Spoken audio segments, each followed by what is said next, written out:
وبعد عامين ووسط تصفيق الآلاف لها، تقرر سامية جمال أن ترحل مرة أخرى، فالزمن لم يعد لها، وطالما شعرت أن هذا التصفيق ليس لها بل لذكريات زمن جميل قدمت فيه الكثير والكثير.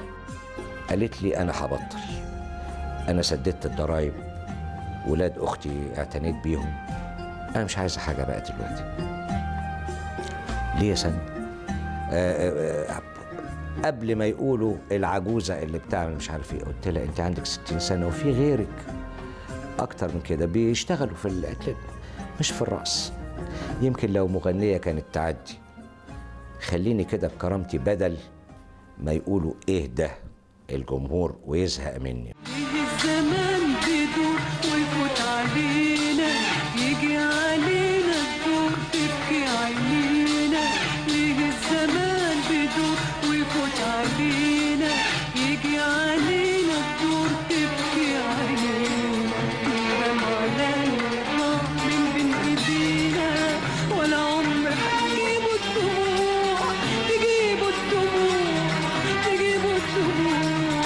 مهما بكينا يا حبيبي، مهما بكينا، وانا كنت حامل ايه. نأسف للزمن اللي اتعامل معاها في نهايتها بما لا يليق به. حامل ايه ده نصيبه حصبر عليه.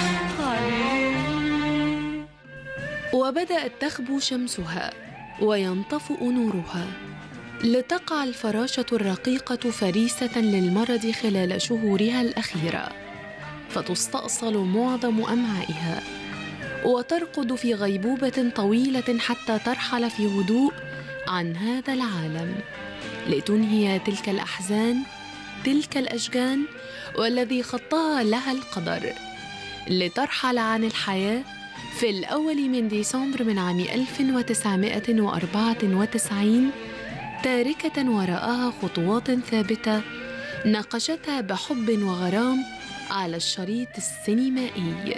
مر الخريف